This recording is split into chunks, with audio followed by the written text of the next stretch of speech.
როდესაც ჩვენ გვინდა ცხოვრების შეცვლა, როცა გვინდა წინსვლა, როცა გვინდა რეალიზებულობა, შემოსავლები, ჯანმრთელობა, საყვარელი საქმე და ასე შემდეგ, ამას ასწავლის ყველა ტრენერი ხარ, რომ უნდა დაიწყო იმით, რომ შენი თავი უნდა მიიღო ისეთი როგორც ხარ, შეიყვარო შენი თავი და რაც მთავარია, უნდა ისწავლო არასთქმა, იმიტომ რომ შენი ენერგია იხარჯება ესე სხვების მომსახურებაში, ან მომსახურებაში გულისხმობ, როდესაც ჩვენ ვაკეთებთ იმ საქმეს, რომელიც არ შეგვიძლია რომ გავაკეთოთ, იძულებით რომ ვაკეთებთ და უარს რო ვერ ვამბობთ აი ამ შემთხვევაში, რომ ესეთ საქმეებზეა საუბარი.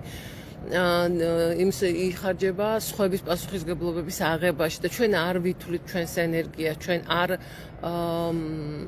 ვაკონტროლებთ ამ ენერგიას, სად ხარჯავ და მე გუკვირს რატო არ მაქვს ენერგია, როცა აი ძალიან ბევრი წყაროა ისეთ, სადაც მიედინება ჩვენი ენერგია, განსაკუთრებით როცა სხვების პასუხისგებლობას ვაკეთებთ, სხვების საქმეს ვაკეთებთ, საკუთარ თავს ამ დროს როცა შენ რო არ შეგიძლია და მაინც რო ვაკეთებ ამ შემთხვევაში თუ შეგიძლია დაეხმარე კი ბატონო. მოგესალმებით ყველას დილამშვიდობისა, ვინ შემომიერთდით.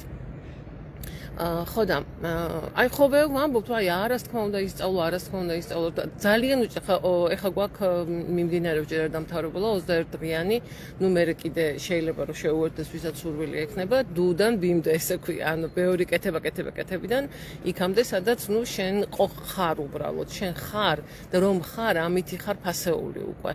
ანუ რომ ხარ მხოლოდ რო არსებობ, არ გჭირდება არავის არაფრის მტკიცება, არ გჭირდება ეს ბავშვობიდან მოყოლილი, როცა ჩვენ რაღაც არ დაგვაფასეს, ან არ დაგვინახეს, არ გვგონია რომ არ უყვარდით, ან ჩვენი უმცროსი და ან ძმა უფრო მეტად უყვარდა ესე გვეგონა, ანუ რა ვიცი, მოკლედ რა გვეგონა, ყოველ შემთხვევაში იქიდან წამოღებული ეს რომ აი მე უნდა ვიყო კარგი, მე უნდა დაუმტკიცო ყველას რომ კარგი ვარ იმისაც უყვარდე და ასე შემდეგ, აი ეს რომ მოვხსნათ და დავტოვოთ რომ მე ისეთი ვარ როგორიც ვარ და ისეთი უყვარო ვარ როგორიც ვარ. იმიტომ რომ სანამ ჩვენ ამას ვამტკიცებთ ადამიანებს უკუ რეაქცია ემართებათ, როცა ჩვენ ვცდილობთ რომ ძალიან ბევრი გაუკეთოთ, რომ როგორმე შინაგანად ამის შინაგან მოთხოვნილება, რატო ვაკეთებთ ამას, იმიტომ რომ ვუყვარდე, იმიტომ რომ საჭირო ვიყო, იმიტომ რომ მნიშვნელოვანი ვიყო. უკუ რეაქცია მოდის მერე უმადურობა. უმეტეს შემთხვევაში, აი უდიდეს შემთხვევაში, არ ვიცი მე გამონაკლისებიც ალბათ არსებობს, მაგრამ მოდის უმადურობა, იმიტომ რომ იმაზე მეტი გავაკეთეთ, ვიდრე შეგვიძლია და ასე შემდეგ, მაგას აღარ აუხსნი ახლა. ხო და აი რატომ გვიჭირს ამაზე უარის თქმა, როცა ჩვენი ენერგია იხარჯება, შეიძლება რაღაცა ჩვენ საქმეს ვაფუჭებთ და იქ მივდივართ, შეიძლება ჯანმრთელობას ვიუარესებთ იმითი. მოკლედ ნერვებს ვიშლით, იმიტომ რომ შინაგანად ვიცით რომ ეს ჩვენი გასაკეთებელი არის და რატო ვაკეთებთ?